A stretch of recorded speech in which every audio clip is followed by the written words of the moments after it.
My phone rang at 12:40 in the morning, and a stranger's voice asked if I knew where my 7-year-old daughter's father was, because the hotel sure didn't, and my daughter was standing at their front desk in her pajamas. Alone? I was 600 miles away. It was my ex-husband's custody weekend, and he'd taken Lily to a resort hotel out of state for his new wife's dream destination wedding. I'd been assured, in writing, that Lily would be supervised the entire time. She was supposed to be a flower girl. I'd bought the little white shoes myself. The night manager explained what they knew. A guest had found Lily wandering the third-floor hallway crying, trying doors, saying she couldn't remember which room was hers. She'd woken up alone. The front desk called the room. No answer. They paged her father through the hotel. Nothing. 40 minutes, nothing. I was the emergency contact on the reservation, so I was the call. Here's the part that still makes my chest go tight. The manager said gently, "Ma'am, room service has a note on this room. They delivered a kid's meal and a movie rental at 6 p.m. with instructions to just leave the cart," meaning he had planned it. He'd parked our daughter in front of a movie with chicken tenders and gone to the rooftop reception and just stayed there for over 6 hours. She fell asleep alone, woke up alone in a strange, dark room, and went looking for her dad in a building full of strangers. While I was still on the phone, I opened Instagram with shaking hands. The wedding had a hashtag. Of course it did. And there he was, tagged in photo after photo,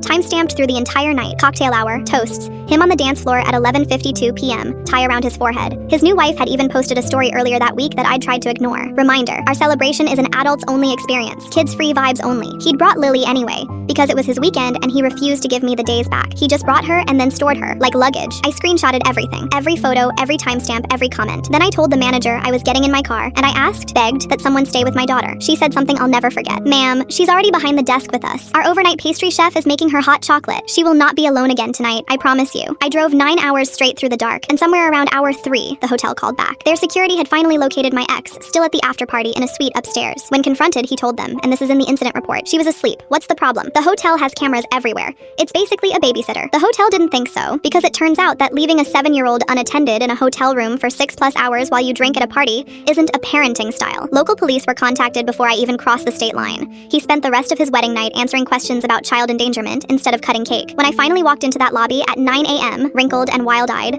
Lily was sitting on a stool wearing a chef's hat 3 sizes too big, decorating croissants. "Mommy, I got to use the frosting bag, and Miss Dana let me stamp the room keys." The staff had taken shifts sitting with her all night. The night manager hugged me, and I cried on a total stranger in a marble lobby and wasn't even embarrassed. The fallout was swift, and I didn't have to lift a finger beyond handing my lawyer a folder. The endangerment charge went forward on the hotel's own documentation. The custody modification hearing took 11 minutes because it's hard to argue with a time-stamped photo of yourself doing a conga line while your daughter cries at a front desk. His parenting time is supervised now. He has to complete a parenting course before that's even revisited. And his new wife? Her wedding hashtag became evidence in a court case, which her own bridesmaids were subpoenaed to authenticate. I'm told the marriage is off to a tense start. Lily, thank God, mostly remembers the good parts, the croissants, the chef's hat, Miss Dana. We mailed the hotel staff a thank you card, and she drew every one of them as superheroes. But I keep thinking about those 40 minutes before my phone rang, when nobody on earth who loved that little girl knew she was lost. He traded that for an open bar. The judge made sure it was the most expensive drink of his life.